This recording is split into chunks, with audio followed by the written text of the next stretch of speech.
Yan, mga master. Magandang hapon. Happy birthday sa my birthday. Ha? Kay Ella. Happy 18th birthday. Nako, debut niya ngayon. Okay?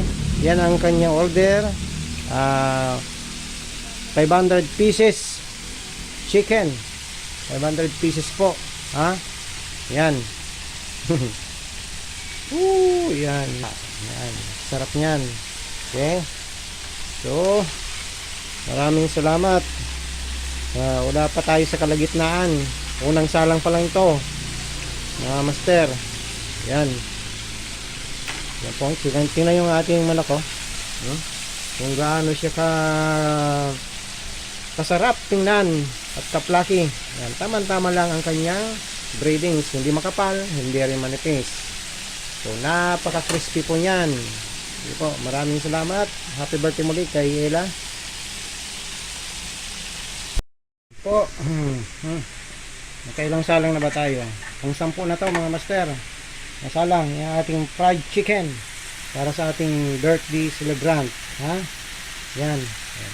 Mapapansin nyo yung ating oil ay kumbaga napakalinaw pa kahit 10 na yata.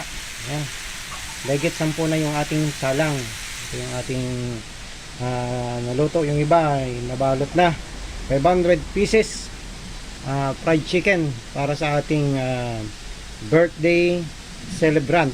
Yan, si Micaela Diona. Yan, si Ella 18th birthday niya po. Yan, maraming salamat. Yan po, 500 pieces chicken. Okay, maraming salamat. Op. Okay.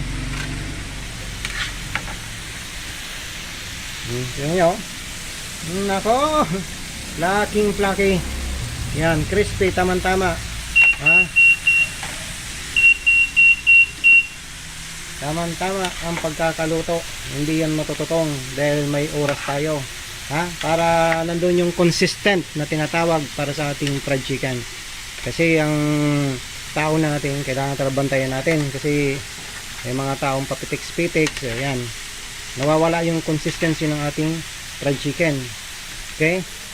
So, kapag nawala yan, yung mga customer natin, pag natikman na hindi na consistent yung lasa sa kanyang texture, maaaring hindi na bumalik. Ha? So, kailangan talaga yung tao natin, binabantayan natin. Huwag tayong kampante na okay na yung kanilang pagluluto. Tayo pa rin. Ha? Dapat hands-on tayo sa ating negosyo. Sige po, maraming salamat. Yan. Okay na yun.